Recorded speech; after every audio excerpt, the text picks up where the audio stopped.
Jusqu'à 22h, c'est Classico avec Steve Nadjar.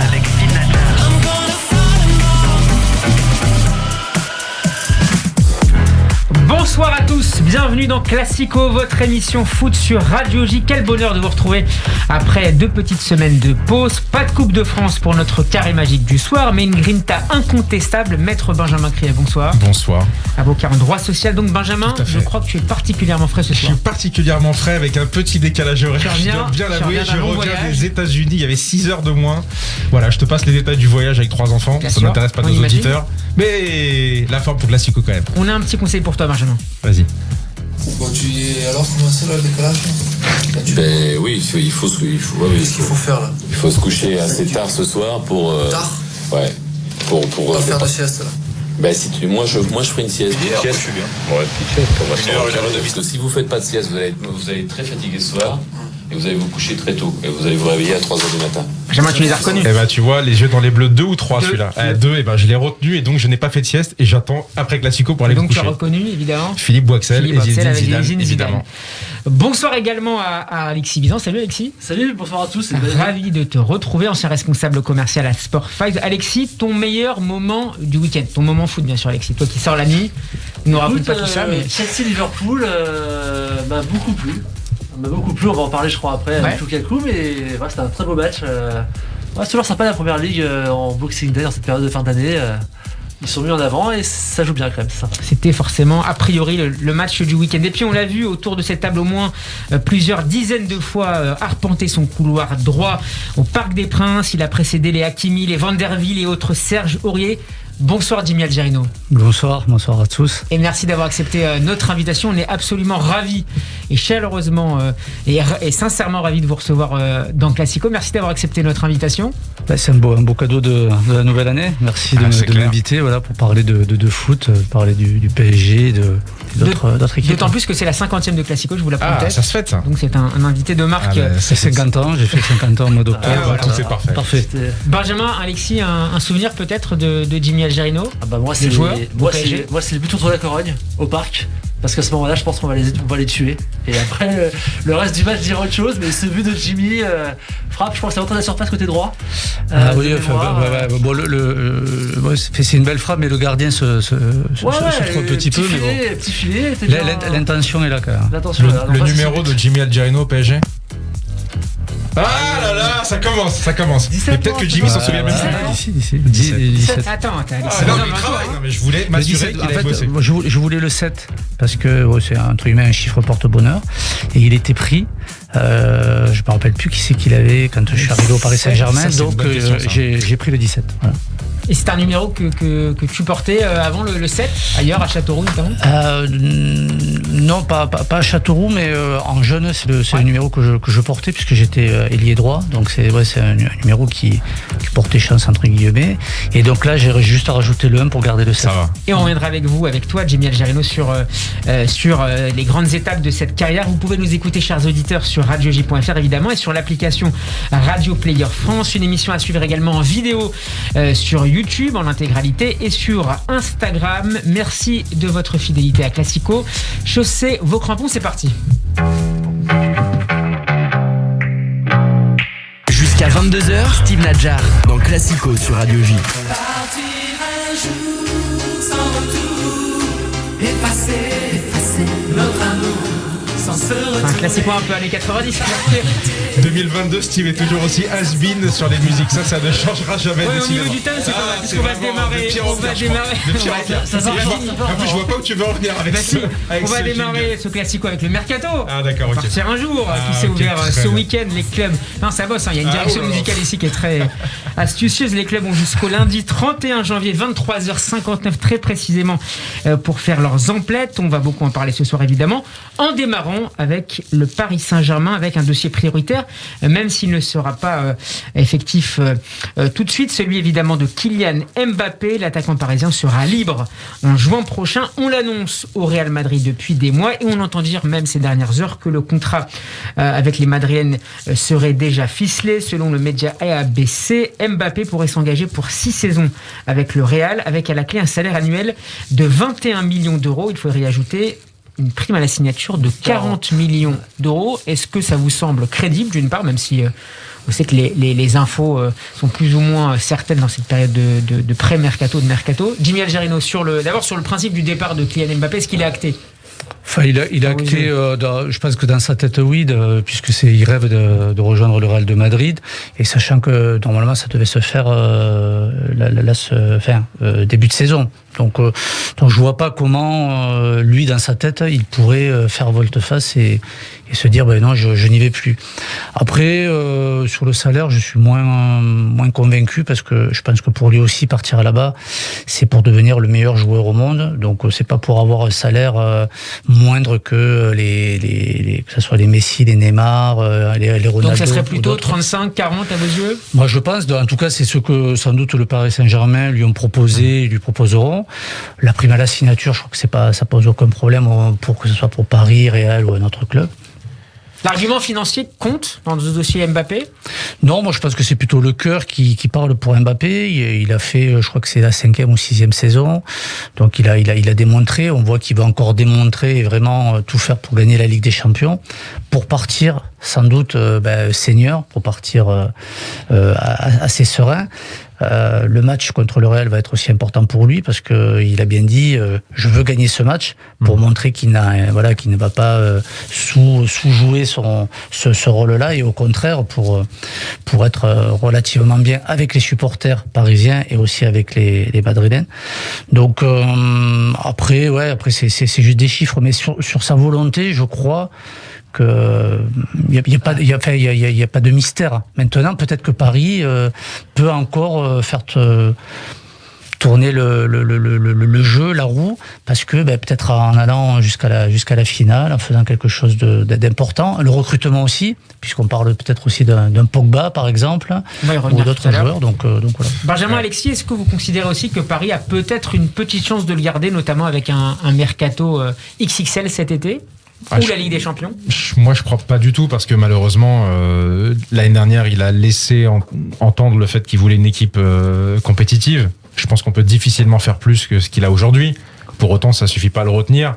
Effectivement, l'argent ne suffira pas à le retenir. J'ai entendu que le PSG lui a proposé le plus gros salaire de l'effectif, ça suffit pas à le retenir. Au Real Madrid, il gagnera moins. Voilà, il veut y aller, il en rêve depuis toujours, comme l'a dit Jimmy. Il veut être aussi au cœur du projet. On a déjà parlé dans cette émission. À mon sens, le PSG s'est trompé en fait en construisant sur d'autres joueurs, en construisant d'abord sur Neymar. Alors construire sur Messi, on peut pas dire ça, mais en tout cas en recrutant Messi, en le mettant en avant comme il le mérite d'ailleurs. On n'a pas donné les camions cet été à Mbappé. On n'a pas donné les clés à Mbappé, qui sans doute les méritait en plus, sera le meilleur joueur du foot pendant 15 ans sans doute, et on lui souhaite. Voilà, le PSG, je pense, aurait dû construire sur lui. Aujourd'hui, il va s'en aller libre. Je pense que c'est un échec de la direction du Paris Saint-Germain. Mais malheureusement, il s'en ira. Échec, Alexis, la direction. Après Mbappé, moi je suis évidemment un grand fan, personne ne peut rien dire sur Mbappé, mais il faut pas oublier à son débit que dans les gros matchs importants où il était la seule tête d'affiche parce que Neymar était blessé, il n'a pas su ou pu répondre aux attentes. Je pense au match à Manchester, au Parc des Princes par exemple. Il y en a eu d'autres. Et moi, je regarde quelque part. À Munich, l'année dernière, il est extraordinaire. À Munich, l'année dernière, il est extraordinaire, mais pareil. Contre Barcelone aussi. Voilà, mais il n'est pas tout seul. Là, les fois où il est tout seul parce que Neymar est blessé, ça arrivait souvent, on s'en plaint plusieurs fois, on est à l'époque du carnaval, etc. Chaque fois que c'était à lui d'être le leadership, il était aussi plus jeune, ça compte, mais il a raté des occasions. Donc il faut le laisser partir. Il faut pas le laisser partir. Mais ce que je veux dire, c'est que quand on parle de construire autour de Mbappé, quand les dirigeants parisiens ils prennent la décision de re-signer Neymar ou Mbappé en premier, tu dis Mbappé, qu'est-ce qu'on fait tu peux pas. Non mais tu peux pas reprendre le problème aujourd'hui en disant aujourd'hui il est stratosphérique et donc forcément. Mais bien sûr, il fallait construire sur lui parce que c'est un monstre. Mais il y a aussi des choses en débit. Moi, on sait qu'il va le Real. Je pense malheureusement qu'il va pour la Ligue 1 qu'il va le Real. J'espère que la confrontation contre le Real va être à l'avantage de Paris de manière très... Enfin, le match contre le Real, pour moi, peut être très important parce que si vraiment les Parisiens... Parce que sur un terrain, je pense que Jimmy dira mieux que moi, mais je pense que tu sens quand une équipe est vraiment supérieure à l'autre. Si je pense que Mbappé sent que le PSG est vraiment supérieur au Real, Non, ça le convaincra pas de rester. Jimmy Algerino, est-ce que vous considérez que ce match-là va peut-être faire effet de déclic pour le joueur ? Non, parce que ça voudrait dire qu'il n'est pas sûr de son choix. Donc si c'est juste pour une histoire de match. Il veut gagner. Non, mais ce qu'il veut, c'est gagner. Non, mais il y a deux choses qui peuvent le faire éventuellement rester au Paris Saint-Germain. C'est aussi le recrutement que va faire le Real de Madrid autour d'Mbappé, parce qu'effectivement, il veut être au centre du projet. Donc Benzema, même s'il est sans cesse meilleur et en tout cas il se bonifie comme le bon vin, mais bon, voilà, il va y avoir qu'encore une année, mais après ça va être peut-être un peu compliqué. Bon, Jimmy, avec l'expérience que vous avez, est-ce que vous avez déjà vu des joueurs être impliqués, des joueurs importants dans une équipe être impliqués d'une manière ou d'une autre dans le recrutement, en tout cas en étant sollicités par leur direction pour construire autour d'eux la meilleure équipe? Je parle à l'époque du PSG, bon, j'étais pas là, mais je le sais. Par exemple, Valdo sur le recrutement de Rai, par exemple, le recrutement de Leonardo, où Michel Denisot et Jean-Michel Moutier en avaient parlé à Ricardo et à Rai, parce qu'il était quand même parti au Japon. Vu ce qui s'était passé. Il jouait à Sao Paulo, on va en parler avec notre invité. Pour la Coupe du Monde, malheureusement, son geste, donc il était parti un petit peu se mettre à l'écart. Et c'est vrai que voilà, le PSG, via les conseils aussi des Brésiliens, sont allés le chercher et l'ont fait revenir au Paris Saint-Germain. Donc oui, effectivement, mais après c'est pas non plus. Moi, je trouve pas ça choquant. Enfin, je sais pas pourquoi tu te dis. Non, c'est pas choquant. Par contre, qu'un joueur exige, par contre, c'est pas pareil. Ça fait moi que les joueurs phares de l'effectif soient impliqués dans le recrutement, je trouve que c'est. Mais là, il y a quand même un sujet dans la communication d'Mbappé l'année dernière, c'est que l'année dernière, son seul discours, c'était celui-là. C'est-à-dire, moi, je veux gagner des titres, je veux construire une équipe. C'est exactement ce qu'a fait le Paris Saint-Germain, et au-delà de toutes ses espérances, je pense. Voilà, on voit bien que ça ne suffit pas. Donc, non, mais parce qu'il a fait un petit excès de communication, je crois, de jeunesse, je dirais, parce que il peut pas non plus dire bon voilà, mon rêve c'est d'aller au Real de Madrid, je termine où on a un accord. Je pense qu'il s'est en plus comme par hasard, il a pas été non plus exceptionnel pendant le championnat d'Europe. Donc ça montre qu'il a ça l'a perturbé à votre avis, Jimmy? Ça l'a perturbé? Oui, je pense qu'il y a d'autres paramètres, on va dire extrasportifs, que vous devez sans doute connaître et qui ont sans doute un peu perturbé Kylian Mbappé, mais oui, c'est-à-dire je pense. Ses parents. Oui, voilà, c'est ces choses-là qui fait ça, ça laisse pas insensible. Non, mais je pense que sur la communication, alors que jusqu'à présent, avant et maintenant, on sent que c'est vraiment. Et puis apparemment, il gère quand même assez seul avec sa famille. Là, il a pas été très très bon. Et d'ailleurs, si on reprend le scénario, il est même revenu plus tôt à l'entraînement pour montrer qu'il était impliqué ou quoi. Donc ça montre bien qu'il voulait rattraper les petites erreurs de communication. Moi, je trouve ça dommage pour lui. Enfin après, encore une fois, on en discute, mais c'est vrai que je trouve que même si on sait qu'il va finir au Real, partir de Paris sans avoir gagné la Ligue des Champions avec. En même temps, il va pas rester 10 ans au PSG si Paris parvient pas à gagner un titre. Dans une carrière, l'impact mondial qu'il peut y avoir en gagnant ça avec Paris plutôt que d'aller au Real, c'est un impact énorme, même si le Real, on sait que la dimension internationale est plus forte, mais en même temps, s'il la gagne au Real, je pense que ça aura au moins autant d'impact qu'à Paris. Juste un mot encore sur la suite, peut-être, de ce mercato parisien. On dit que Leonardo viserait en priorité Haaland pour remplacer Mbappé. Est-ce que ça vous paraît le meilleur choix en cas de départ de l'attaquant français du PSG? Il y a deux choses. On dit ça parce qu'on connaît les accointances de Léo et de Raiola. Donc l'agent de Haaland. Voilà, donc on peut imaginer que voilà, il y a ce lien et tous les joueurs qui ont pu venir. Donc ça peut aussi être intéressant pour Pogba, parce que je pense qu'au milieu, le Paris Saint-Germain a un vrai besoin de joueurs de ce calibre-là. Ça compte ça dans les coulisses? Le choix de l'agent et ses relations. Ça compte, oui. Miguel Achou, à l'époque, c'est lui qui faisait tous les transferts au Real de Madrid, le fait d'avoir fait venir Zidane et d'autres. Donc, effectivement, mais après, ce qui compte, c'est la carrière du joueur et les besoins du club. Donc, si au niveau du Paris Saint-Germain, le profit d'Haaland fait que le club ne considère pas ce joueur propice à s'épanouir au Paris Saint-Germain, même si Léo est bien. Si vous étiez chargé du recrutement de Jimmy Algerino. Avec plaisir. Est-ce que vous mettriez tout en haut de la liste? Vous avez le chéquier. Vous avez le chéquier. Tout est possible. Erling Haaland en priorité pour remplacer Mbappé.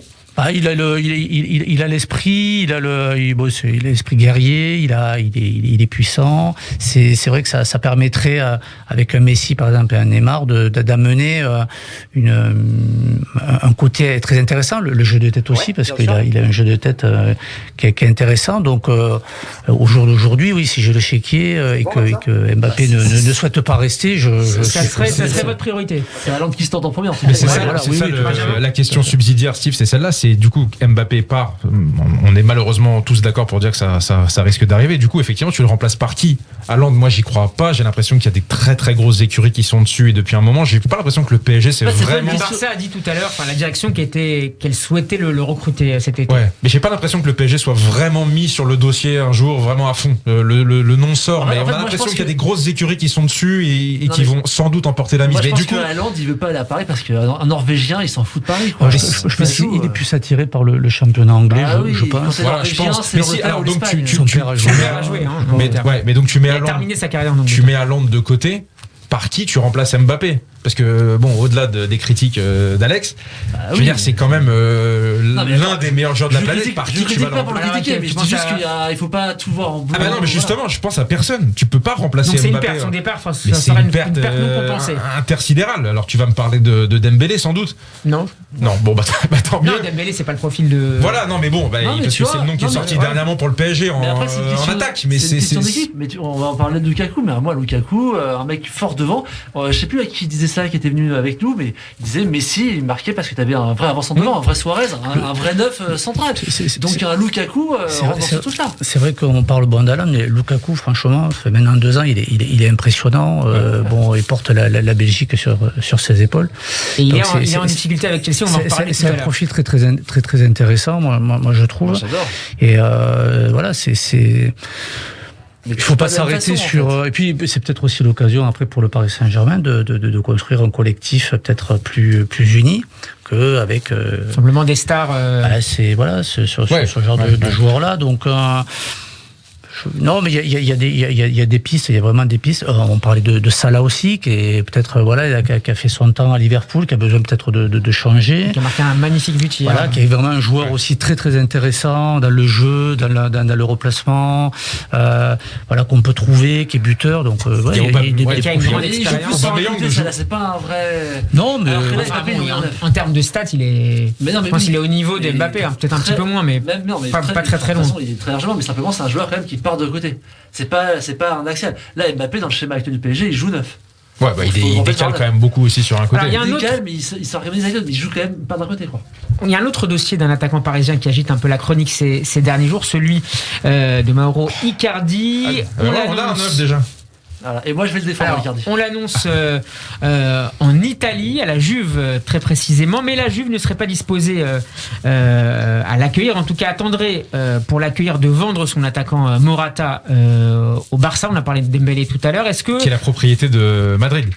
Oui. Morata. Alors est-ce que vous considérez que d'abord le Paris Saint-Germain aurait intérêt à laisser partir Icardi? On est à un mois du choc contre Real Madrid, et qui pour le remplacer? Bien sûr, Jimmy Algerino.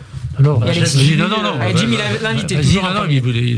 Moi, si je démarre sur Icardi, moi je dis non, parce qu'Icardi, je trouve que c'est un super neuf. Alors effectivement, il y a les à côté qui posent problème, mais c'était déjà le cas à l'Inter en fait. C'est-à-dire que ceux qui connaissent pas Icardi avant, l'Inter. Et qui connaissent pas Wanda, précise-le tout de suite. Voilà, pour Wanda, l'Inter, ils le mettent de côté à cause de Wanda. Donc il faut dissocier le terrain de l'extra sportif. L'extra sportif, il est comme à l'Inter. Au niveau du terrain, Icardi. Sauf qu'il y a peut-être un lien, Alexis, entre les deux. Non mais attends, je vais venir sur. Au niveau du terrain, Icardi, non, parce qu'en fait, le problème c'est que l'arrivée de Messi change tout le rapport entre les attaquants devant, et que maintenant il est quoi qu'il arrive remplaçant, parce que quoi qu'il arrive, il est en dessous des 3 de devant. Donc Icardi c'est un remplaçant, mais quand il est remplaçant au PSG, c'est pas. En fait, Icardi il est revenu pour remplacer Cavani. Et donc évidemment, on attendait tous qu'il marque autant de buts que Cavani, ce qu'il fait pas. Par contre, on savait qu'il avait une dimension en plus dans le jeu. Et on le voit dans les connexions. On parlait du match du Barça tout à l'heure. Dans le jeu, dans les espaces, dans le mouvement, il est là. Ce que Cavani ne savait pas faire, en tout cas, il n'arrivait pas à jouer avec les deux devant. Et donc, Icardi, là-dedans, il est fort. Et ensuite, on voit que quand il rentre en fin de match, il marque les buts de la tête. Contre Lorient, il est titulaire, mais il lâche pas, il va marquer son but à la 93e minute. Donc il a quand même un mental, ce mec. Jimmy Algerino, d'accord avec Alexis. Oui, il faut garder Icardi. Moi j'aime beaucoup, je l'ai vu à l'Inter où il marchait sur l'eau, comme on dit. C'est vraiment un buteur, vraiment un joueur de bord. Après, il a ses caractéristiques. Après, il faut pas oublier qu'on est on en parlait tout à l'heure, dans un monde et dans un milieu de communication. Et je crois que c'est Pierre Lescure qui disait ça à l'époque. Il disait l'important, c'est qu'on parle de la personne, en bien ou en mal. Et je pense que c'est ce qui se passe. C'est qu'avec sa femme, c'est le fait de parler de lui, d'avoir ces tragédies un petit peu amoureuses, pour garder. Et je pense qu'aussi il doit y avoir de la frustration d'Icardi, parce que c'est un vrai joueur qui était idolâtré à l'Inter avec ce qui s'est passé. Et mais donc, ça a forcément un impact sur son rendement. Bien sûr, on sait que le couple s'est disputé au camp des loges. On sait ce qui se passe, que le joueur, on a accordé au joueur quelques jours de repos pour gérer ce problème familial. S'il jouait, il marquait, je pense qu'il n'y aurait pas ce genre de problème, et les gens ne s'arrêteraient pas sur une ou deux photos de sa fin. Là, je pense que c'est dur un peu sur le changement, c'est dur à accepter pour lui et pour sa femme. Donc c'est pour ça qu'il y a ces à côté. Mais en tout cas, le fait qu'il soit en plus, donc c'est la situation financière de la Juventus, ça me paraît quand même assez improbable qu'il puisse se payer son salaire et récupérer, même l'année prochaine, payer le transfert. Est-ce qu'on annonce un transfert, en tout cas Leonardo espérait entre 35 et 40 millions. Il me semble que pour la Juve, c'est impossible. Je crois qu'ils sont sous le coup d'investigation financière, de la brigade financière italienne. Et puis, deuxièmement, on va pas.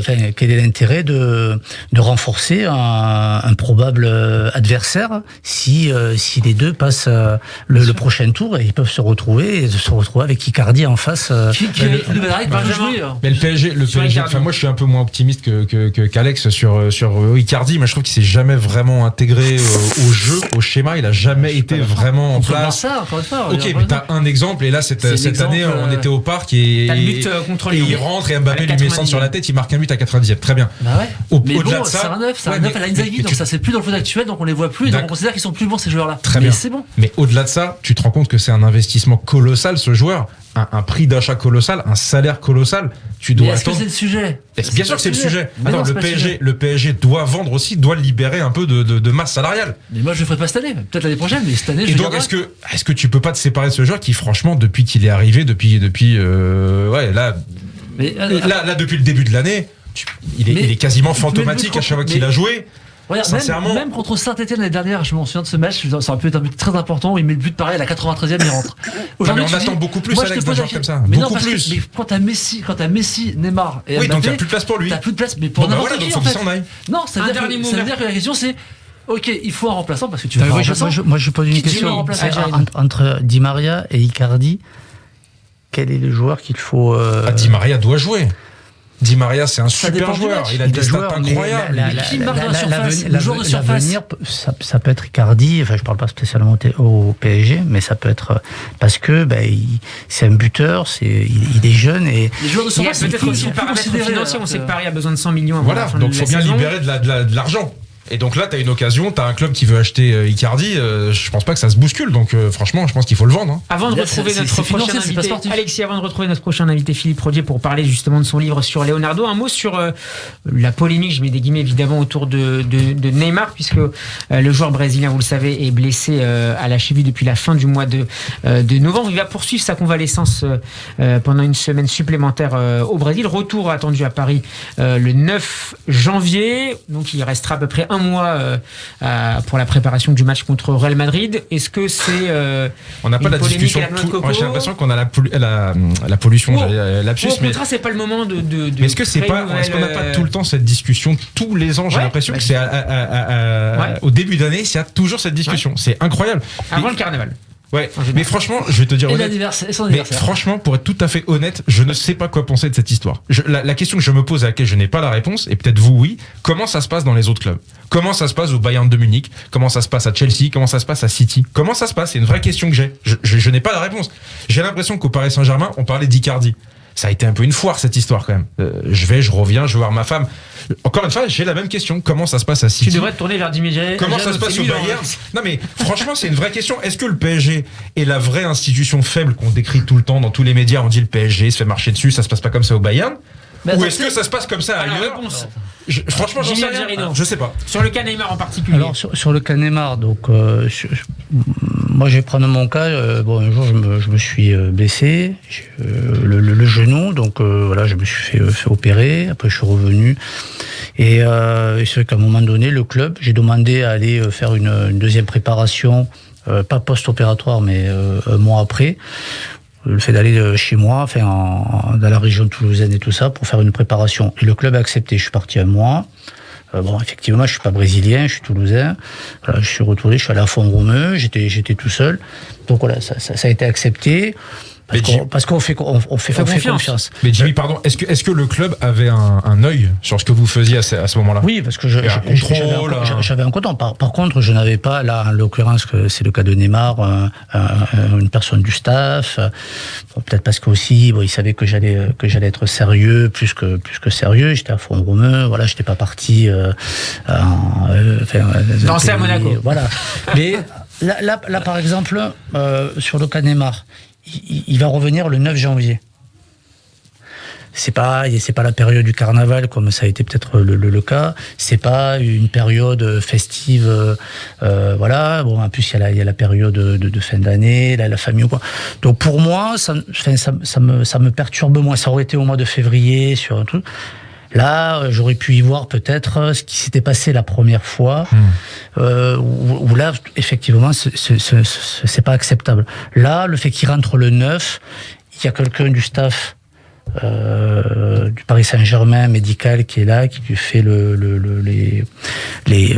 l'entretien et des soins. Donc pour moi, ça me pose pas de problème. Et effectivement, c'est pas l'institution qui est bafouée, qu'on ne respecte pas.